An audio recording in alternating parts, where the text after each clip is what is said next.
gamers, I'm Jason. I'm Julie. And today on Dice and Dragons, we have a game that we were not sure was even going to exist. We made the suggestion in a previous review video. We said the only way we're coming back is if it's a great IP, and lo and behold, a couple weeks later, Ravensburger announces that it will be the Lord of the Rings IP that's taking on their third adventure book game. Well, the IP they'll be using for the third adventure book game. The system is designed by Ryan Miller, and this is designed by Jason Little and Marcus Rose. So we weren't planning to come back, and lo and behold, we're back, and we're getting ready to film this on an early morning. That's why we got water and coffee. It's been a fun week off, and we want to get this out for our reviewers shortly. Reviewers, I meant viewers. Sorry, we're reviewers. Don't listen to me. Or do, but not right now. Okay, that's what happens when we film early morning. So this game system is a cooperative game that plays, that's intended for ages 10 and above, plays 1 to 4 players. Book says 20 minutes, let's call it 30. 20 to 30. Per chapter. So it's got 8 chapters, so it's going to take you about 2.5, 3 hours to play through the entire But you don't have to. No, you can easily fold it up. Remember where the ring is on the corruption track, and, just take it back out when you're ready to go. So, Julie, since I ran away with it there, and my brain's not working as well as yours this morning, what will you be doing in the game? Well, you're going through a challenge just like a chapter of the Lord of the Rings. So in this case, we're in the final battle. We're going to move our miniatures. We're going to use the resources that we have in our cards to allow us basically to go through the challenge. We're going to complete some challenges, sometimes in order, sometimes in any order, depending on the chapter, move our players along the board, pick up cards every time in order to meet the final challenge and move on to the next chapter. If you fail the challenge, you start again. Exactly, you'll start the whole chapter again for drawing cards from the plot deck, which will be triggering the negative effects based on the numbers that come out of the deck. You'll be using this across the game. We do have the corruption track, which can lead to the year end, depending on how high you get by using the One Ring, which has the ability to trigger something on the board, each scenario, so it'll change up. It can also be used as a wild, or it can be used just to further your characters as a standard card. There are some special cards that you can get as well. They'll be earned from challenges. They'll give you cool, awesome abilities.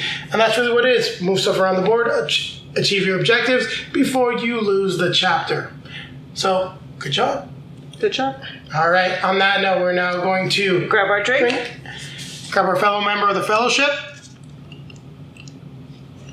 I'm going to change it up because we're not really taking it to the table. It's a book here, and we're going to complete the final battle as we end this scenario. So stick with us, and we'll be back.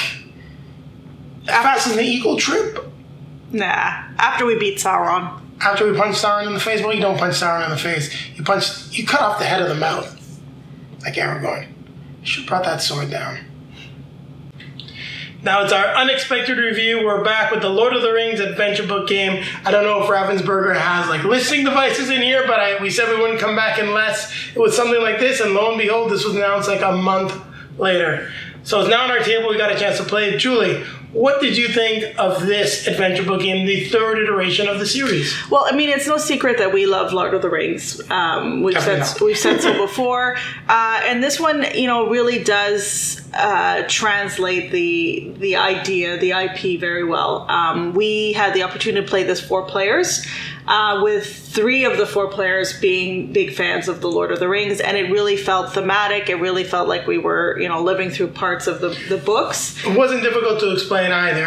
The person that didn't know the IP definitely had a little bit more time trying to grasp the different scenarios, but everyone else was like, oh yeah, exactly, this is this. Let's go. I get the idea of what we're doing.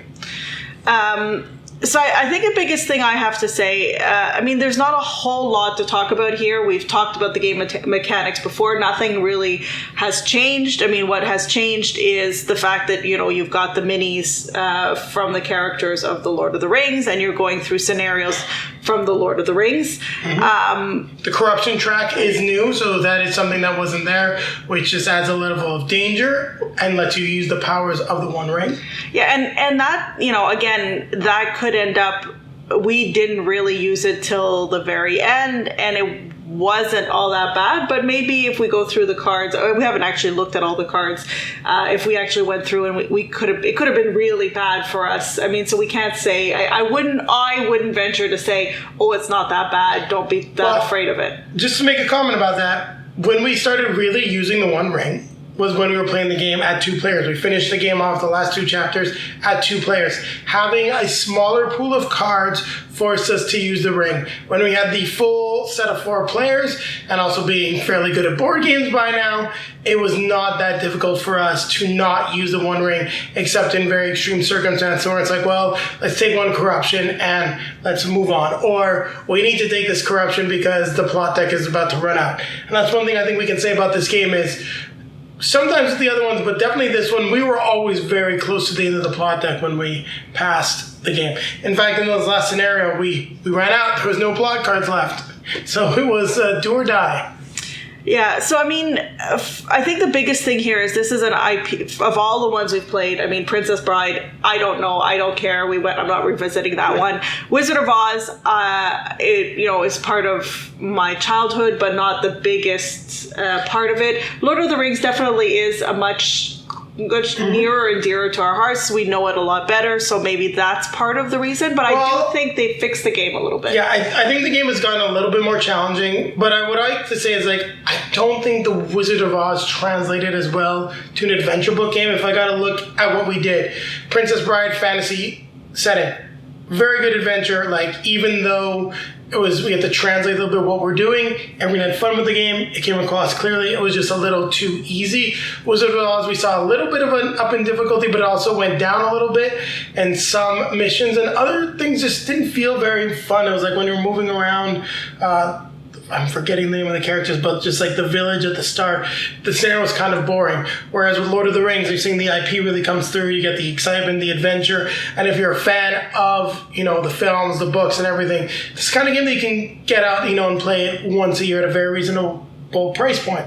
That was one of the things that we said about the other games. It's great to play and experience them, but do we really need them in the collection? And the IP was the thing that's going to keep a game in the collection. And this has the IP to keep it in the collection, and it's not that long to play. Chapters are between 15 to 20 minutes. I still think X-Files would make a great adventure one, because there's so many different adventures that were had. You can have a 1 chapter.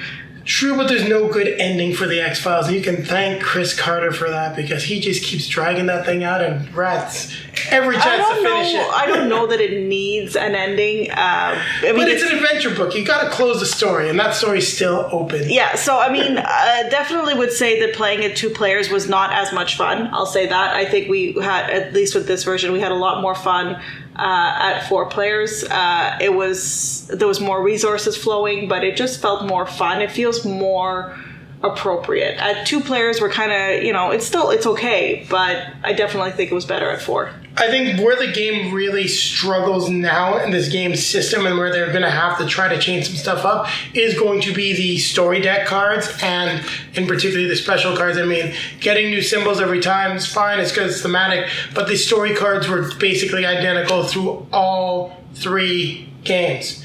Now, having some of them be standard, like moving miniatures, having a card that moves all miniatures, and being able to affect the plot deck, that makes sense to me, but maybe it'd be nice to get a couple of other cards that are more thematic to the IP instead of just being themed around the IP. I mean, the movement card was called Shadowfax. Makes a lot of sense, but there was movement cards in Princess Bride as well as in The Wizard of Oz. So I'd like to see some changes to the story deck, at least the special cards, to really make the IP shine through, because that's what they do with the plot deck. I mean, you get the plot charts for all of them. I mean, you got the nice plot charts, different colors on the back, and that's really where the gameplay changes up across all of the games. The addition of the corruption track was good, solid, very thematic, but the story deck and the core mechanic of what you're doing is identical across all 3 games, which is a strength but also a weakness. I think it needs a little bit of variety. We really like the Legendary series of games, and we played Buffy, we played Big Trouble in Little China, we played Marvel, we played Firefly, we played X-Files. We're probably going to play The Matrix when that comes out as well. And even though the core of the game is the same, everything around it changes to bring that theme across a little bit more. And I think that that's what Ravensburger is going to have to try to do to keep these things on the shelf. Otherwise, you're going to be limiting the potential of the game to just the IP itself. Now, they can change up a couple more things besides just what you're doing in the adventure book itself. I think there could be some really cool stuff here and could get us back for maybe Adventure Book 4. As of right now, I think we're only going to be keeping number 3 on our shelf. The other 2 will be finding their way to new homes. I think we found a home, actually, for number 1. Not quite sure what we're going to do with The Wizard of Oz. And Mel, before we give our rating on the game, what did you think of the challenges in the adventure book themselves? I thought they were very thematic. Did they feel more difficult than the other games? Or about the same? They were about the same. I mean, the last one is an epic, and that's just like the Lord of the Rings. So yeah, I thought that was, but they were pretty similar. I think the last 2 or 3 definitely had the difficulty ratcheted up, especially at 2 players. The last 2 were more challenging at 2 players. Not quite sure how we feel at 4, but I agree with you overall about the same difficulty level, primarily because, you know, when playing with 4, we kind of breeze through it. This is a light, fun, easy play. Don't think you're getting into that was one of the comments from one of the people that played that not really plays some board games, but not really a gamer, I would say. At the level of this. No. Anyway. And her comment was, this is about the level of, you know, I can grasp what's going on. And right away. Right. And at every play, it just changes just enough that it's not too much learning, which I think is a very valid point. If you're playing with people, if you want to be able to play with people who, you know, just want to play a board game and have fun, but not into what I call the brain burners or the ones that really take a lot of strategy and complexity, this is definitely one of those. I think it's a good entry game. Exactly, but don't sell her short. We did play Lords of Waterdeep, and she said I didn't know what I was doing, but I just did what makes sense, and she came in like second place. And that happens often. I mean, it happens with my mom, who sometimes like, I have no idea what's going on, and she still wins handily. So, you know, it's... that's a particular one with Azul. In any case, I think what you're trying to say is, and sorry, what you did say is the mechanics are simple and straightforward. Reason why I reference Lords of Waterdeep and why people say it is the learning game and the best entry-level game for worker placement is like this. It's straightforward and clear what you're going to do. Icons do this. You need to do this, and this is how you're going to score points in that game. And in this one, it's the objective. The difference is, as you say, that everything changes just enough while still remaining the same. And that's something you don't get in a game like Lords of Waterdeep, where it could be very complicated the way the rules change chapter to chapter, but that's not the case. So I think it's time to give our ratings. I agree.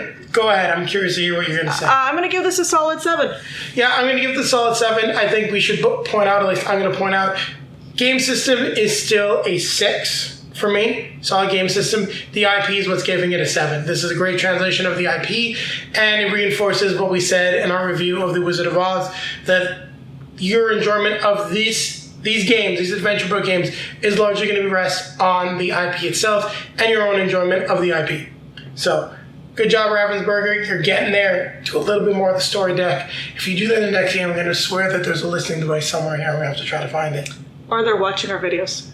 Well, the thing is that video came out a while after we had actually filmed it, and this game was announced like a couple weeks later. I think like 2 or 3 weeks later. That's a quick turnaround time, but maybe it's possible. I'm not a game designer.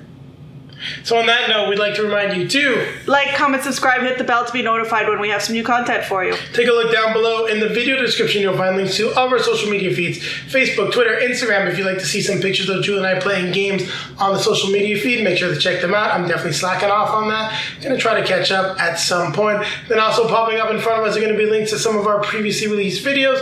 In front of me will be our most recent release, and in front of Julie will take you back to our review of the Wizard of Oz adventure book game. On that note, we're going to grab our drink, grab our fellow member of the fellowship, and remind you to keep playing games. Keep playing games. Don't let the ring corrupt you.